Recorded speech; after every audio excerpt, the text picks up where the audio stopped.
Now let's start with one end of the spectrum, feeding chickens bagged feed.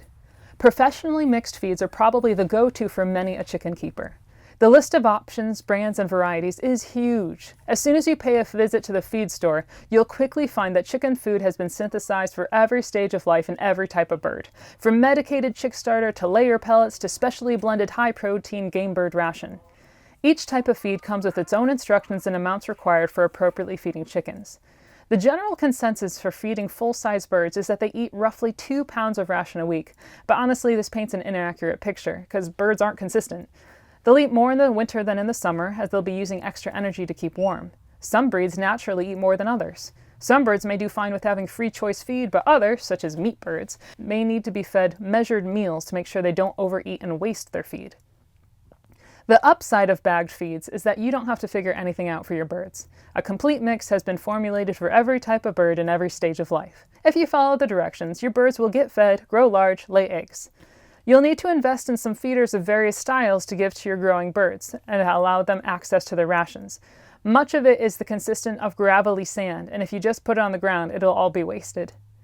There are a lot of different styles of feed distribution available. You'll be sure to see several types of feeders at the store, from simple galvanized pans to automatic feeders that can be loaded with up to 20 pounds of feed at a time for round-the-clock snacking.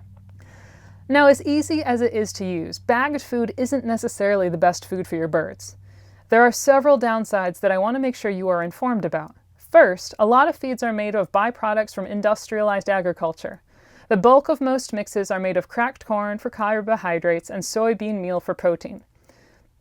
This material is most certainly genetically modified and is often, if not always, still laced with pesticides and specifically with soy ingredients, additional chemical residues from the oil extraction processes they underwent earlier. So if organic food is something important to you, and I assume producing your own food is important if you're willing to raise chickens, be aware that GMOs are everywhere at the feed store. You'll have to do some thinking and research of your own, as many bags are labeled with somewhat unclear ingredients. Thankfully, there are non-GMO, corn-free or soy-free and organic feeds available, but you'll have to pay more for those if you decide to feed your birds entirely by those bags. Another key thing to consider is this fact, which I find unsettling, but may not bother you. Chickens fed complete feed alone don't need grit, as the grains have been pre-crushed for them already, and the gizzard is rendered redundant. Basically, this is akin to a human living on a diet of milkshake consistency food and never needing to chew. There is research indicating that the action of the gizzard is beneficial to the life quality and vitality of a chicken. Whole grains give chickens the abilities to function normally, so offering a daily tablespoon of scratch per bird, as well as the grit to crush it, can be beneficial for birds who are eating ration alone. Another issue with only using bagged mixes as the entire diet is that the nutrients are pre-mixed and homogenized, so to speak. Wild and free-range poultry will eat more of certain types of foods when they know they are lacking in certain nutrients, but with bagged food they have no options. As their nutritional needs shift through the seasons, they may eat more feed than necessary to satisfy those needs. You can offer free choice supplements in the coop to help chickens offset overeating for the sake of nutrients. Little feeders, sometimes people use a lineup of rabbit feeders for this purpose, full of a source of calcium, phosphorus, and salt or kelp can help amend any issues. As a homesteader working on self-sufficiency, I notice one other hidden downside to supplying your birds food entirely with outside inputs. Dependency. Without a feed store handy, you won't be able to feed your birds, obviously. What would happen if you were to run out of food and not be able to buy more? We'll offer more options for making your own feed later in this lesson, so hopefully that section will help you make some backup plans, just in case. If you decide to use bagged feed for your flock, a big consideration you'll need to work out is storage. Feed usually comes in 50 and 25-pound bags, and those bags are easy for mice to gnaw through if they find them. A clean, galvanized trash can with a tight-fitting lid is a great way to store feed. A 10-gallon can should hold about 50 pounds handily. Also, make sure that your feed is stored in a cool, dry place like a garage that is out of the reach of both mice and any other predator that might come calling. If you buy ration, bear in mind that cracked and ground grains can go stale and use their nutrients fairly quickly. Gail Damerow, author of many story publications on keeping chickens, recommends only keeping 2 or 3 weeks supply of ration at a time to make sure it's fresh. Next, there's the option of making your own feed. Creating your own chicken feed is a huge spectrum of options, from buying bulk dry ingredients and mixing them as you go, to foraging and growing your own food right there on your land. Many of the following instructions and tips can also be combined with using chicken rations so that they can lighten the load on the ration budget and offer your birds some healthy variety. So let's start with mixing your own feed.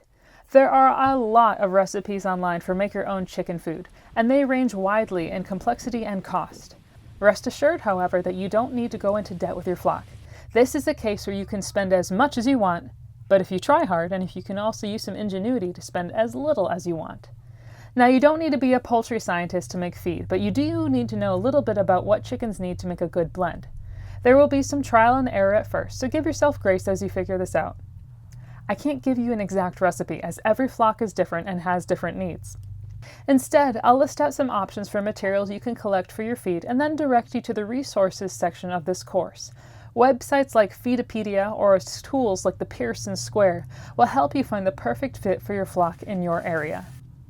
As you research good materials to work with, you're going to see lots of different types of seeds. Whole wheat, non-GMO corn, oats, peas, and millet are a wonderful base. Flax seeds, chia seeds, and sunflower seeds add hearty doses of protein, nutrients, and fats. Soybeans and soy meal contain lots of protein too, but remember to look for non-GMO or organic meal to avoid nasty chemicals in the mix. Animal products like mealworms and whey are a great source of protein, particularly for growing chicks.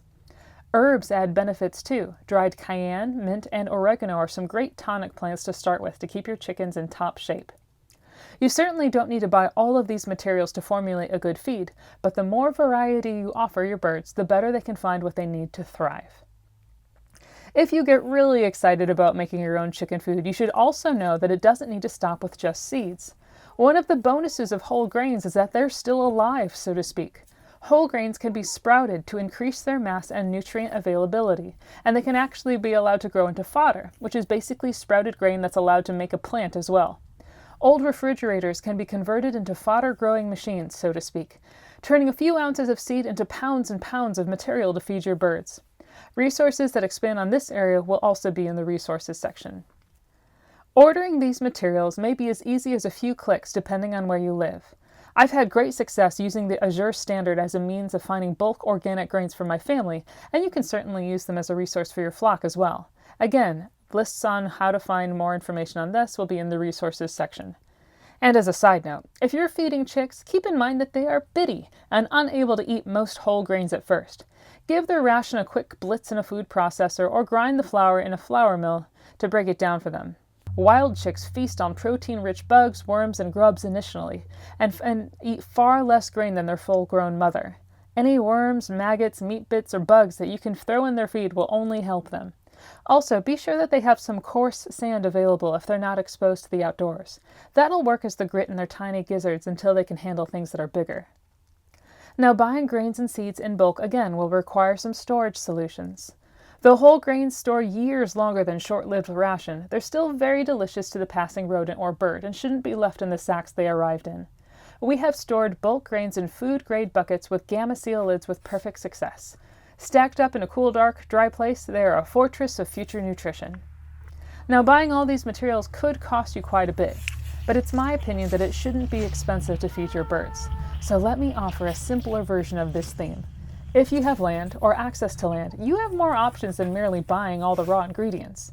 With the system we have on our land, for example, we've calculated that we feed our small flocks of chickens, ducks, and pigeons for around $1 a day total.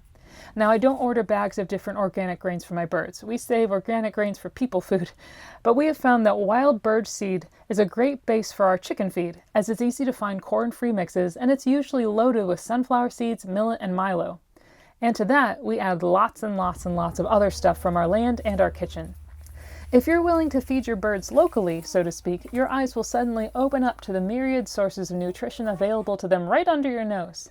Faraway ingredients will, of course, offer your birds micronutrients that they need, but so can things you have on hand. Here's an incomplete list of things that chickens can eat that you won't find at the feed store. Try crushed acorns or cracked wild nuts. Worms, grubs, termites, cockroaches, ants, grasshoppers, and basically any other insect, slug, or snail that you find is delicious to them. Unsprayed grass clippings and yard weeds are great. So are garden weeds. Most wild forbs are delicious for birds, such as dandelion, chicory, wild spinach, sorrel, dock, wild lettuce, clover, and grass. Many spent garden plants are good for birds, with the exception of foliage from the nightshade family. Mice and rats from traps, fish guts, and even roadkill are good for your birds. I know it's a bit unsavory, but even if you see it that way, your chickens don't care. Now, even if you don't live on a lot of land, you can still forage for additional food for your birds in the city. It will take some opportunistic ingenuity, but there's plenty of free nutrition for those who are bold. Ask a local grocery store or restaurant if they'd be willing to give you produce that's unfit for sale, or a local butcher if there's any meat scraps that they have no use for. Gather acorns from the trees growing along the sidewalk. Get fresh, unsprayed grass clippings from a neighbor. If you're adventurous, you may find a good deal of food for your flock for free. Just make sure to offer your birds a variety and don't overfeed them on one single ingredient. For example, one of my neighbors works at a fast food chain. She brought us some expired but perfectly sound iceberg lettuce for our chickens. It was a fun treat for them to scratch, but it would make a terrible meal if that's all I gave them. Since we cook so many meals on our homestead, kitchen scraps make up at least a third of what our chickens eat. Not only does it keep feed costs down and give the birds a boost of bonus nutrition, but it also ensures that no food on the homestead goes to waste. You may find that having chickens around somewhat negates needing to have a compost pile. Those tops, peels, cores, rind, trimmed fat, and other planty and meaty bits may not have made it to the table, but they can be excellent for poultry. This is not to say that all human food should go to the birds, however. Here's an important list of food that should never be tossed into the coop. Citrus fruits and peels. Pre-packaged and processed foods. They're full of preservatives, chemicals, and way too much sugar and salt. If the ingredient list is a paragraph of unpronounceables, and if you have to open a bag or a box to eat it, it's highly likely that it's bad for your birds, and probably bad for you too. Products made with white flour. That bleached, nutrient-stripped white flour is also really bad for your birds. Avocado skins and seeds contain a toxin that is bad for chickens. Also, moldy or rotten food is no good for chickens. Give it a smell test, give it a look, and if it doesn't pass, just send it to your compost pile. Don't give your birds chocolate. I don't know why you do this in the first place, but I did once see someone trying to feed their chickens a chocolate cake for some inexplicable reason. Don't give your birds anything heavily salted. And also, don't give birds uncooked dry beans. Cooked beans are fine, however. Another self-sufficient way to make your own feed is to just grow it yourself. Millet, sorghum, sunflower, corn, wheat, and soy are excellent feed ingredients, and they're also easy to grow on your land if you have the space. Growing your own food ensures that there are no pesticides, chemical residues, or GMO seeds in your chicken food plot. Additionally, these materials provide bedding from their straw after the harvest. You will also gain the immensely useful skills of learning how to plant, harvest, thresh, and store your own grain. These are skills that you can certainly use to feed yourself, too. Supplemented with garden weeds, chicken and meat scraps, and bugs from your yard, your birds will have all the nutrients they could ever need, and your homestead will be that much more self-sufficient and less wasteful. Now for one other option, there's the total free-range option. This harkens back to ye olden days of chicken keeping, when those hardy birds of hundreds of years ago found everything they needed from roaming the fields and forest edges. Free-range birds easily find their own grit, supply themselves with phosphorus from eating beetles and other hard-shelled bugs, and get lots of natural calcium from eating snail shells and pasture greens. The only feed cost you could have is a bag of scratch to use for training and for treats, and some feed in the winter months if your land gets sealed over with snow. Two upsides of this option are the low cost and the high quality of feed that your birds will obtain. For the low price of allowing them to range and seek out their own food, you will have eggs loaded with far more omega-3s than those of the ration eggs procured at the store. Your birds will likely be healthier and hardier as well. But of course, a big downside of free-ranging is the risk of predation. A chicken alone in a field, heck, even a handful of chickens in a field, have little defense against hawks, foxes, stray dogs, badgers, or pretty much anything else that happens upon them. If you have the space to free-range, that probably means you're in a wild enough area where there's plenty of predators. I've talked to some homesteaders who've had dogs defend their chickens effectively. They were Airedale Terriers, for the record, but I personally have yet to find a dog that I would trust around my birds without supervision. You may just have to anticipate that free-range birds come with a loss. Another thing to consider is that not every breed can free-range effectively anymore. Some more modern breeds have lost some of their senses when it comes to being aware of predators and finding their own food. If you're planning to have a free-range flock and live in an area that's a little on the wild side, do some research into heritage breeds that are good at foraging, have alert personalities, and a nice camouflaged plumage. Another downside is that chickens can have a destructive effect on the land itself. Chickens scratch and scratch and scratch and scratch the ground in their ceaseless quest for food, and in the process they expose bare ground pretty much everywhere they go. If you have a small enough flock and a large enough parcel of land, their damage can be minimal, but you will need to accept bald patches of land wherever your birds frequent. They also use these dry, dusty patches for dust bathing, furthering their impact. Free-range chickens can also get into things that you might not want them to get into, whether it's pooping on the porch or raiding the neighbor's vegetable patch. Aside from the rudeness to your neighbors, this can also be bad news for you if your neighbors spray their property with pesticides or herbicides. Many of the lighter egg-laying breeds are pretty good at flying, so fences may not contain them as easily as you would like them to be contained. And if you free-range your birds, you need to have a care for your neighbor's property and take measures to keep them where they belong. Some chicken wings can be clipped to keep them from flying too high, or other breeds are naturally too heavy to fly in the first place. You also will need to keep an eye on your own garden. Chickens love things like leafy greens, tomatoes, and peas, and they will have no restraint if they get into your own food plot. An alternative to total free-ranging is to create a pasture or rotational grazing system for your birds. A secure fence made of woven wire will keep your birds contained, but still offer them the benefits of chasing grasshoppers and nibbling on greens. If you have the space for it, creating 4 connected and partitioned pasture areas will give you the option to rotate your flock around, allowing a grazed pasture to heal and regrow while they set to work on fresh ground.